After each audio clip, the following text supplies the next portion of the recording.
Okay, it's my pleasure at this time to introduce our next presenter, Tyrel Rose. Tyrel is the head coach of Team Canada. He has been the head coach since 2014.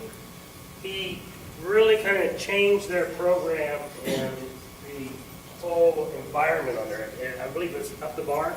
Raise the bar. Raise the bar. He is a USBC bronze certified coach. He's Canada's only competitive developed certified coach. The only bowling coach with a chartered professional coach designation from the Coaching Association of Canada. Also a master learning facilitator for the National Coaching Certification Program. And he has a Bachelor of Commerce in Human Resource Management. He's going to talk to you today about performance versus results. Tyrel. Thank you very much.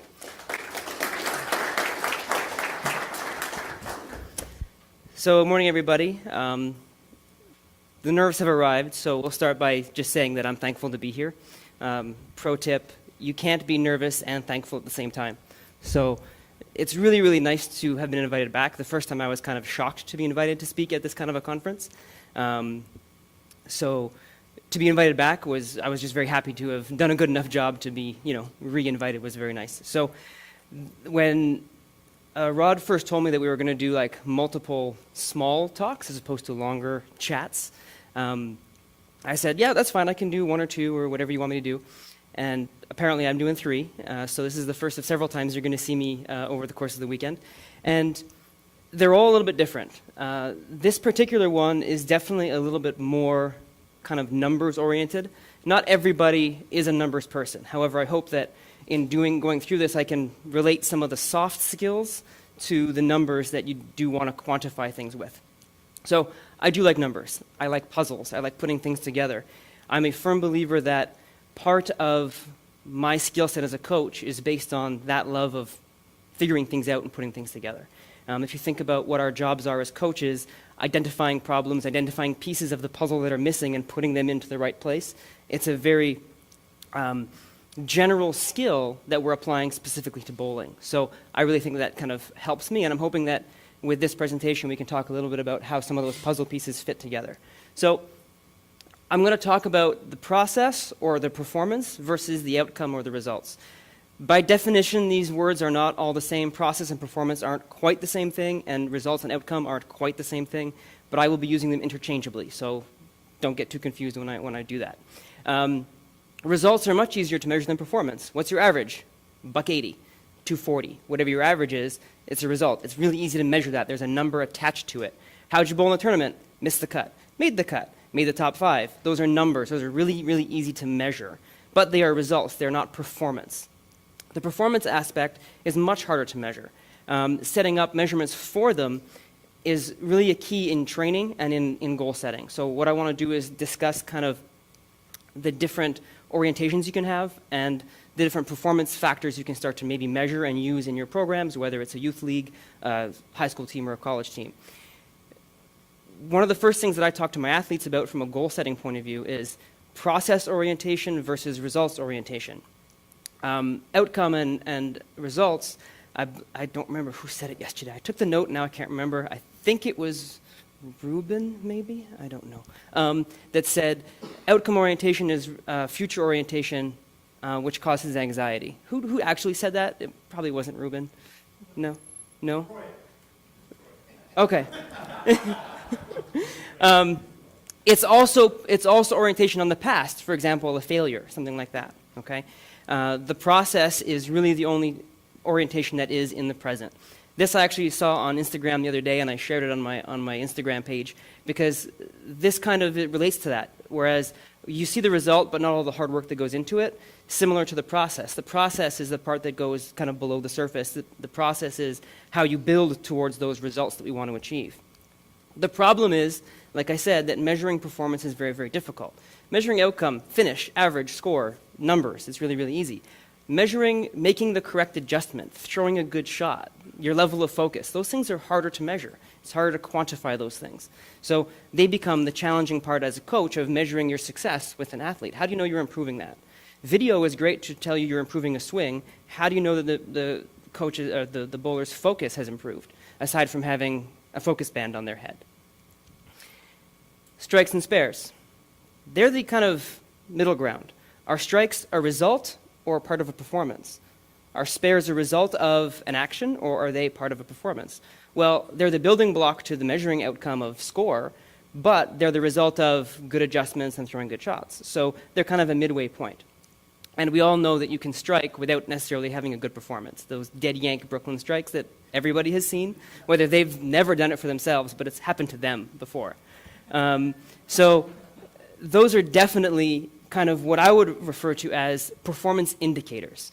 Over time, if you're striking more than the next person, the odds are you're performing better. So the basic performance indicators are strike percentage, spare percentage, clean frames.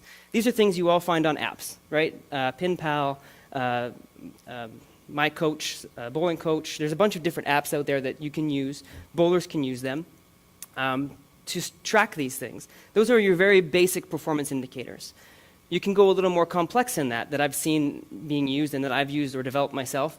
Double percentage. Okay, so you got a strike, good for you. How many times do you turn that strike into a double? Because you can have a 50% strike percentage that goes strike, spare, open strike, whatever, or six bagger, spare, spare, spare. One of them is a different score, right? So how many times do your strikes translate into doubles? The strike to unmakeable ratio. This was an interesting experiment that I did analyzing our performance at our national team trials, where I wanted to see how many strikes did our best players get relative to the unmakeable spares they left, splits and washouts. Because we've heard about games that are like, a risk-reward kind of a game, maybe Jason Belmonte, versus a kind of more controlled, safer game. I'll use Francois Lavoie because I know his game very well. The fact is that when you're bowling your best, you don't have a high-risk game. You're controlling the pocket. So it's not necessarily a question of which one is better or worse. It's when you have the right ball motion, when you are doing the right things, you have lots more strikes than you have unmakeable spares. And we found that our top 2 or 3 had very high ratios of strikes to unmakeable spares, but once you got into the middle of the pack, then you started to see the people that were really like the grinders that had less strikes but more makeable spares versus the ones who had a lot of, let's say, 10 strikes in a game and 2 opens because they were both big fours. Lineup percentage, how long it takes to get lined up. But then you get into mental state. How do you measure presence, confidence, focus, fear, things like that? Debriefs, interviews, you have to talk to your athletes. You have to measure these things. Tactical things as well, speed of decisions. How long does it take a player to decide to make a move? When you talk to your athletes, does it take them a frame to make a move? Oh, no, I didn't throw that so good. I'm going to give it another shot. Oh, I didn't throw that one very good either. I'm going to give it another shot. Does it take 4 or 5 frames? Does it take them 1 frame to commit? These are things you have to be able to measure. These are the ones that are harder to measure. The top of this page here, the basic strike percentage, the advanced stuff where you're still just using strike percentage but changing how you look at it, they're fairly easy to track. But when you look at the more dynamic things or the more internal things, it's about observation and communication. So I did a study with my athletes. I've tracked hundreds and hundreds of blocks of bowling. These are on sport shots with international or national level youth and adult athletes. If you want to average 220, you will need to strike 60% of the time, make 95% of your single pins, 92% of your multi-pins, and be clean 92% of the time. This probably varies just a little bit for house shots, and probably varies, let's say, for example, for high school and college bowlers who might not be at that level. They might need more strikes to make up for slightly more opens. So you might have different numbers, but this worked out as averages for the average performance factors you needed to create that average. The reason I did this was because it helps us identify how can we go from point A to point B. From a Team Canada point of view, I wanted to know if we want to get a medal, how do we get there? Well, if we can figure out what kind of average it usually takes to get a medal or make a cut in the Masters, something like that, then we can point ourselves towards those numbers and figure out where we are or where we're going. So we use these things for goal setting, gap analysis, and training plans. And I liked this a lot. I think we've probably all seen this before. People think success looks like it's a straight line going up, but really it's really squiggly, going backwards, going down, going forward, going up, all over the place. When you're tracking performance indicators, when you're tracking smaller things that aren't just the results, it's easier to give yourself wins. When you're dealing with an athlete, we all know sometimes you got to take a step backwards to go forward, right? But if you can point to them that that step backwards was really a step forward in another area, it's easier to find that success and point them and keep them progressing towards the big success you're trying to achieve. So in goal setting, let's say, for example, a 200 average on sport. You have somebody that walks into you, says, I want to be a 200 average. How do I get there? I don't know. Well, based on what I kind of studied, we know that it takes 93% single pins, 82% multi-pins. Well, if you're not there yet, you're probably not going to get to a 200 average. So maybe you ask how. How do I do that? Improve focus, change my strategy on my 3-6-10. Anybody who coaches a lot of bowlers, especially kids, what are the two spares that people tend to have the biggest problem with? 3-6-10 or the bucket, some combination of it. And they don't usually have problems with both, just one or the other. So maybe I need to change my strategy on that spare. Improve end-over-end roll. Throw it straighter at the spares, right? So ask yourself how. Once you set your outcome goal, whether it's an average or making a cut or whatever, how do I get there? And you identify your needs that way, okay? Then you do your gap analysis. What is the difference between what I can do and what I need to do? So I'm going to take you through an example. I asked one of my athletes at a youth camp if I could use her previously, and this is that example that we went through. Okay, and we're going to go through this a little bit because the numbers are tricky, but it's easy to figure out what we're trying to get to. Her goal was to make the master's cut at the Youth Worlds coming up later this summer. Now, we don't know exactly what the scoring pace is going to be like in that bowling center, but we can look historically at what the scoring pace is on the girls' side to make the master's cut. It's between 190 to 195, close to that area. So we went with the highest one we could find at 195, tied it to strike percentage and overall spares, so combining single pins and multi-pins, and then clean frames. And then I said, call up your pin pal. Give me your lifetime average of strike percentage, overall spare shooting, and clean frames. And that's what her lifetime is on sport shots. So conceivably, she could have a really good day and get there, but over the course of 4 days, do you think she can perform at that level? Not without some work, right? So this gives you a clear indication of where you have to go. Now, was it something that we think cannot happen? Absolutely not. But if we look at these numbers, the interpretation that I have for this is a little different. If we look at her spare percentage, it's very, very close to where she needs to be. If we look at it, right? 80 and 78, not bad. Strike percentage needs some help. But if you think about the strike percentage being 7% lower and the spare percentage being 2% lower, her clean frames are nowhere close. Why? She's leaving too many splits. The spare percentage is only on makeable spares. So if you're leaving too many splits, what's wrong with your decision making? That helps us figure out her problem might not necessarily be execution. Maybe her decision making is really bad. She leaves herself open to too many unmakeable spares. And if you look at those numbers, that she's a good spare shooter relative to the field, but she's not really good at staying clean, that's probably a reason. So it gives us something to look at. How do we work on your tactical choices versus just working on physical execution? Okay? Then, of course, we build our training plans based on those gaps. So once you've identified where you are and where you want to go, you can build a training plan once you've identified your needs. Coaching is all about finding the pieces to the puzzle that will help you complete the picture, right? Unfortunately, sometimes we operate in a system where we don't have all the pieces. And if you use some numbers and use some methods, you can actually identify the pieces and the places you want to go. So including mental and tactical measures, interviews, notes. Now, what we do on Team Canada is we use a rating scale for your mental state. Green, yellow, and red. Green, all systems go. Yellow, I'm confused, I'm a little bit frustrated, something's not quite right. Red, I'm kicking ball returns, crying in a corner, or totally useless. Okay? Something to that effect. If we can measure and ask them through debriefs, how much were you in the green today? 50%, 60%. 80%, 90%. It gives you a measure of how often they are in a good mental space. You can also track ball changes. How often do they change balls in a block? You probably know that the longer you can keep the right ball in your hand, the better off you are. When somebody's gone through 6 balls in a block, they're probably not bowling very good, right? So less ball changes typically means better performances. So if you can start tracking some of these smaller indicators of performance, you can point yourself where you want to go and go from there. This is, unfortunately, or fortunately, depending on your personality, a data-driven exercise. you have to want to look at spreadsheets. I was actually having a quick chat this morning. It was myself, Dell, and Coach Dr. Dean, Coach Dell and Dr. Dean, and Dell was like, I hate spreadsheets. He wants to talk, he wants to do the soft skill part of it by staring at a computer.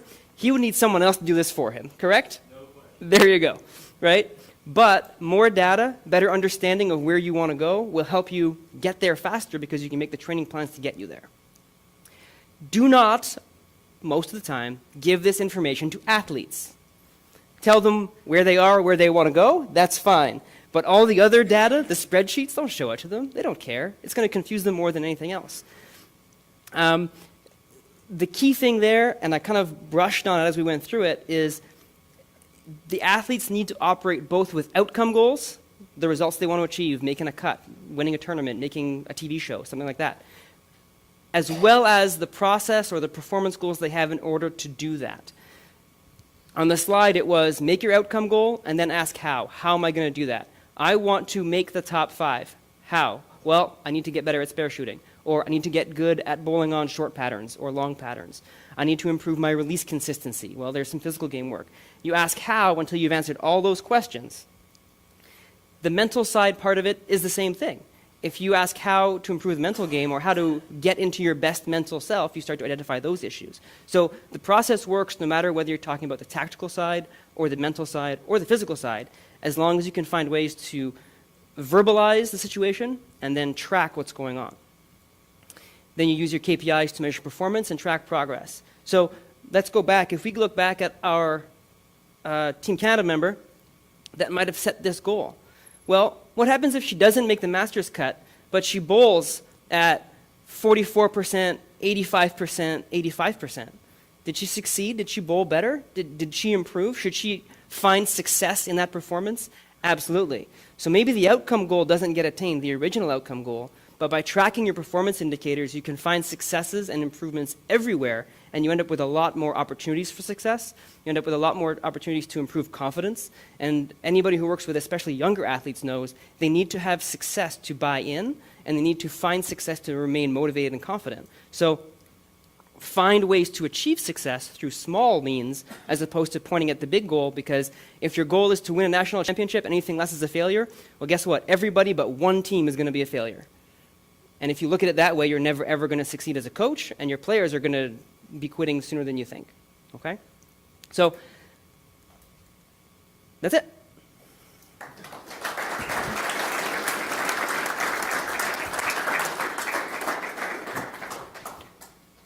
Any questions? Yes. Okay. Bingo, Rick. Thank you. Tyrel, I like numbers and like puzzles like you do, so I enjoyed your presentation. One of the comments you made is about athletes don't want to know the data. Not always. And in my experience with college bowling, a lot of times they do want to know that they're hungry for it. Have you had that experience too? I've had certain athletes want it. The challenge is not necessarily do they want it, and this is a kind of a good clarification here. A lot of bowlers want it. A lot of bowlers can't handle it, and you have to judge, is it good for them to get or not? Amen. So there are some that want it and will be able to use it properly. Yes. But a lot of people will ask for it and not be able to understand it, or at least process it in a way that they can put aside for while they're bowling. So I would agree that you need to make a judgment call for that. Thanks. No. Okay, another question? Okay, you said that some people can handle it and some people can't handle it. Yeah. Okay, you've got a perfectionist in your group. Mm-hmm. And we often see these people. Would you give them the information, or would you try and work a way around not giving them the information and giving them verbal communication rather than hard copy information? Wow, you're tricky. Okay. So I would do two things. One, I would focus on verbal first. But because everybody has different learning styles, the verbal might not be enough for them because they need to see it and read it if they're that kind of a learner, right? However, I would test the waters probably by giving them general information that isn't related specifically to them. And if they can cope with that well, then they can get their own information and deal with that spreadsheet, for example. If they have a difficult time just dealing with the general stuff, like we did that example, then I wouldn't want to give them their information because as soon as they start overthinking their own stats, they have a problem, right? Nope, follow up. So one of the things that I've tried with perfectionists is I let them see it, but I don't let them keep it. Sure. All right? Have you tried that? Whereby, here are your stats, have a look. What do you think about that? And they go, blah, blah, blah. That's good, that's mine. Well, I will. It's not yours now. They can see their stats, because they often track their own. So they can still see them if they choose to look at them.